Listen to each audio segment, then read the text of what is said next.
ईंधन था, बेहद ज्वलनशील होता है और विमान के पंख जो होते हैं उसी के अंदर फ्यूल टैंक भी होता है और ऐसे में अगर पंख डैमेज हो जाते हैं, उसके विंग्स पर को किसी तरीके का नुकसान होता है, विंग्स अगर टकराते हैं तो फौरन ही आग उसमें लग जाती है। और देखिए विमान किस तरीके से धू कर आग में जल गया, सब कुछ जलकर भस्म हो गया। इन तस्वीरों को देखकर आप अंदाज़ा लगा सकते हैं और साथ ही ये भी सोच सकते हैं कि कितना बड़ा ये हादसा हो सकता था। राहत की बात ये रही कि यह हादसा फिलहाल इसके अंदर किसी तरीके की कोई जनहानि नहीं हुई है। अभी तक की जानकारी के मुताबिक बताया जा रहा है कि ये हनीदा एयरपोर्ट के ऊपर जब विमान लैंड किया उस समय इसकी टक्कर हुई, जो कि जापान कोस्ट गार्ड का MH722 एक फिक्स्ड विंग एयरक्राफ्ट था जो वहाँ खड़ा हुआ था, उससे ये टकराया और उसके बाद इसके अंदर अचानक आग लग गई। और ये आग कितनी भीषण थी कि रनवे पर आग के साथ चलते हुए ये विमान को रोका गया और उसके बाद आग को बुझाने के लिए खासी मशक्कत करनी पड़ी।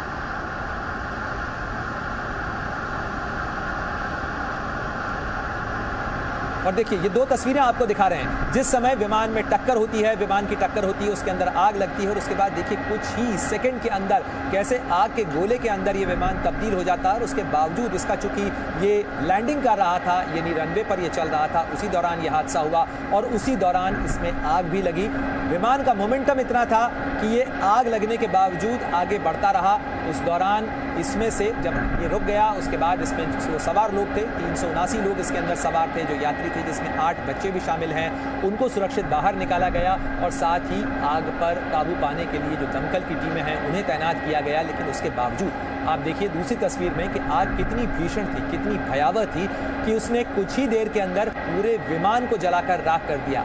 विमान का जो फ्यूजलाज है उसे आप देख सकते हैं, उसमें से कैसे आग की जो लपटें हैं वो बाहर निकल रही हैं। विमान की खिड़कियां इस समय नहीं नज़र आ रही हैं, बल्कि आग के गोले नज़र आ रहे हैं, क्योंकि पूरा विमान अंदर से जलकर राख हो चुका है। जो सारा सामान था वो भी अंदर जलकर राख हो चुका है और पूरा विमान एक तरीके से कहा जाए कि आग की लपटों में भस्म होता हुआ नज़र आ रहा है। और जापान में बीते 2 दिनों में अगर बात की जाए तो हादसे ही हादसे हुए, क्योंकि भूकंप के झटके महसूस किए गए। नए साल की शुरुआत के साथ कल जापान में 7.6 रिक्टर स्केल पर भूकंप आया था।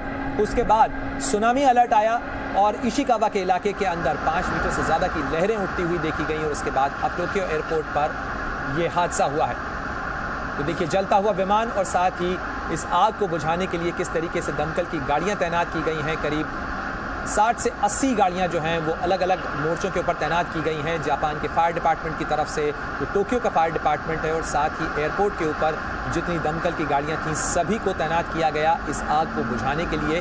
आपको बता दें कि राहत की बात यह है कि इस विमान के अंदर जो 379 लोग सवार थे उन सभी को सुरक्षित निकाल लिया गया है। साथ ही इसके अंदर चालक दल के भी 12 सदस्य थे, उनको भी सुरक्षित निकाल लिया गया है। इस विमान के अंदर जब आग लगी तब 8 बच्चे भी सवार थे, लेकिन राहत की बात यह है कि सभी लोग सुरक्षित इसमें से निकाल लिए गए हैं। लेकिन हादसा कितना बड़ा, कितना भीषण हो सकता था उसका अंदाज़ा आप इन तस्वीरों को देखकर लगा सकते हैं। और साथ ही ये भी आप देख सकते हैं कि रनवे पर जब विमान के अंदर आग लगी, आसपास बैकग्राउंड के अंदर कई दूसरे विमान भी खड़े थे और ऐसे में राहत की बात कही जा सकती है कि ये विमान किसी दूसरे विमान से नहीं टकराया, वरना बहुत बड़ा हादसा हो सकता था। क्योंकि इसके अंदर जो ATF होता है, जो बेहद ज्वलनशील इसके अंदर पेट्रोलियम होता है, वो दूसरी जगह पे दूसरे इलाके को भी आग की चपेट में ले सकता था।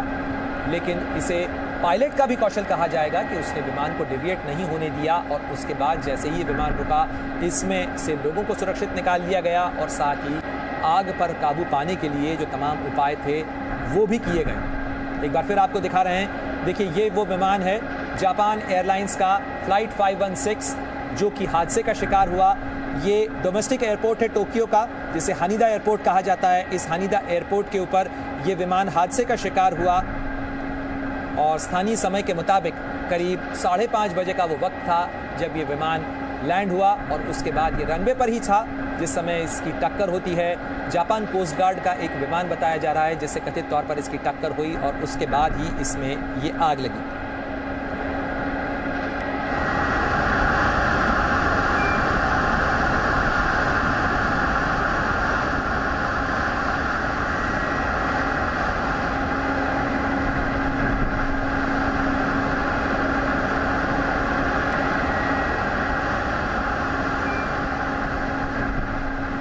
न्यू चितोसे से हनीदा एयरपोर्ट ये विमान आ रहा था और उसी दौरान इसके अंदर ये आग लगी।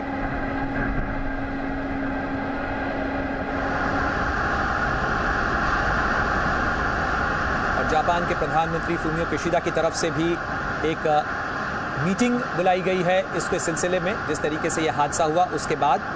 और बताया जा रहा है कि ये फ्लाइट जिसकी आग बुझाने के लिए करीब 70 से 80 फायर टेंडर्स वहां पर तैनात किए गए हैं टोक्यो फायर डिपार्टमेंट की तरफ से। शाम को 5:40 का वो वक्त था जब ये विमान हादसे का शिकार हुआ। स्थानीय समय के मुताबिक न्यू चियोत्सु से करीब 4 बजे इस विमान ने उड़ान भरी थी। उसके बाद ये हानिदा पहुंचा था। टोक्यो का ये डोमेस्टिक एयरपोर्ट है जहां की तस्वीरें आपको दिखा रहे हैं। और जापान में बीते 2 दिन हादसों के दिन कहे जा सकते हैं। पहले भूकंप, उसके बाद सुनामी और अब टोक्यो एयरपोर्ट के ऊपर ये भीषण हादसा। हालांकि राहत की बात है कि इस विमान के अंदर सवार 379 लोग जो थे उन सभी को सुरक्षित निकाल लिया गया।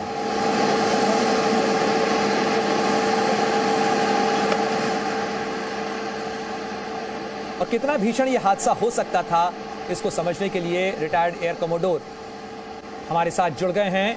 मैं उनका रुख करना चाहूंगा।